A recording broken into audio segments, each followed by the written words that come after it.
Hello Fada, accent on the Irish language, basic notes and background for the curious, with session leader Renata Henley. From the Hedge School at the Irish Roots Cafe. More courses and information found at www.irishroots.com.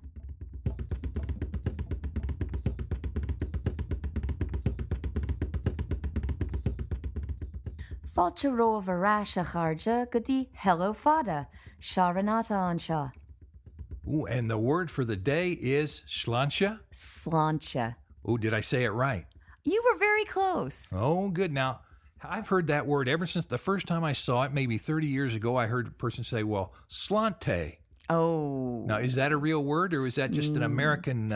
I prefer to call that American accent. Oh, it's an American accent. It's a Texas accent, I think, on Irish.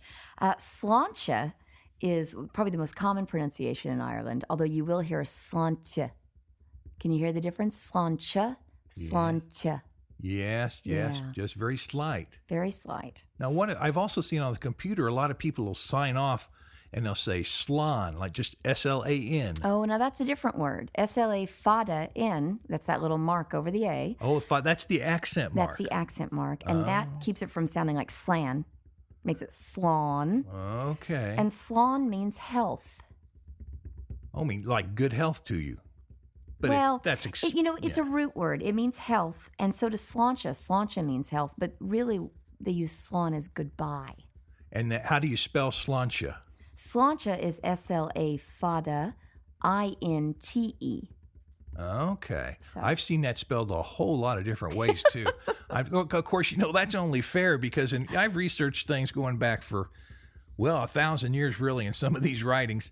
And the way they spell things in Ireland changes so much. Oh, absolutely. The same word. Yes. And even scholars, they were fooled now and then, or they'd say, well, this is too complicated. I'm going to simplify things. And so you have several different versions of Irish, and you have to know which version you're reading. Right. And that really gets me. Do you have any That'd tips? be very hard. Well, one of the things to remember is that the language was simplified. I believe in the 1940s is when that happened. They did a lot of reductions of. They kind of put the words on a diet, and they slimmed them down quite a bit. So where words might have had 5 or 6 vowels in them, they cut it down to 2 or 3.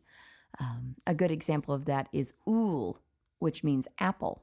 Oh. And that's U-Fada-L-L. And the old word had at least 3 more letters, maybe 4 or 5. Oh, and I could think in my mind, U''L-L. U''L. Well, yes, but the accent is directly over that vowel. Yeah, to do it properly. That's right. I think to ease yourselves into it, if you're a beginner, you might, when we say fada, you think, well, that's sort of like an apostrophe. Hey, and you know what? The apostrophe in Irish names like O''Laugh, like for OLaughlin, that apostrophe used to be a fada, didn't it? Over the O. Yes, Yeah. over the O. So that's sort of a remnant that's been brought down over the centuries that we still have, and we had no idea that apostrophe meant something. Oh, I had never thought about that. Yeah, it must have been important in some ways because they kept it all the way over to the ocean here. What's funny is a lot of words aren't real words without the fada in place. So you'll see people taking advantage of the Irish language for mercantile purposes. Yeah. And they'll leave those fadas out. But what they're actually making is gibberish. So you really lose the meaning of a word without the fada. That's it. Just a real quick example. We have the word for 8, which is ocht. Right. And the word for virginity, which is ocht.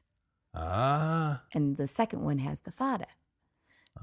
Very, very careful with your fadas. But I was reading something today. They were talking about Mac William the Eighter. And I thought, well, isn't that curious? It must be some strange combination of words. And it was back in 1500s, I think. And it seemed like it meant outlander. So Eighter might have meant outer. But they spelled it E-I-G-H-T-E-R in the English language. So you have to use your ear, really, to figure out what some of these things might mean. But they defined it as the outer, the MacWilliam further away. Oh. He was the outer MacWilliam, or the outlander. Now that's interesting. And I had never thought about it from your perspective where you have to kind of know what century you're reading. Yes. And it's It just makes it fun. You really have to figure it out like a jigsaw puzzle and put all those pieces together. But okay, let's summarize it up. Now we've done our lesson for the day. Sláinte means Health. health, and you say it as if you were saying cheers. Sláinte. You got a little Sláinte. happiness to it. Maybe the That's last syllable goes up, perhaps. A little Sláinte. bit. Sláinte, and clink your glass together. Sláinte. I guess so. It's a celebratory thing. Yes. And what'd you say it meant? Health or cheers. So when you see somebody, it's like saying hello. No, that's a different thing entirely. Okay, This we'll is at talk the about pub. that next time. Okay. That's So it. when you're celebrating, you would say sláinte, but a regular Sláinte. hello, goodbye, you wouldn't use it interchangeably for No. hello and goodbye. Not at all. Oh, and I've seen a lot of people do that. Well, they're using it maybe in the Irish sense of signing off your letter or your email with cheers. Yes. Yeah.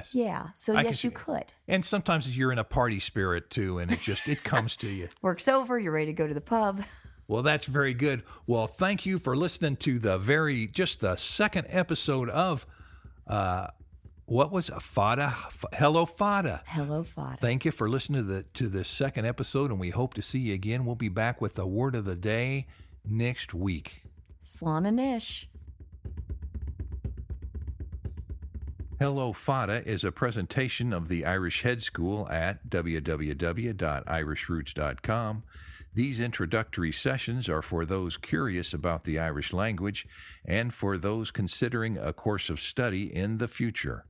Renata, your session leader, also offers a course of study in the Irish language and language services on a regular basis. Contact us on our webpage at irishroots.com or by mail at the Irish Roots Cafe, Box 7575, Kansas City, Missouri 64116. Leave a message on our phone recorder at 816-256-3360. Your hedge school needs your support. Sponsors and memberships are always welcome. So ends another session from the sunny side of the hedge.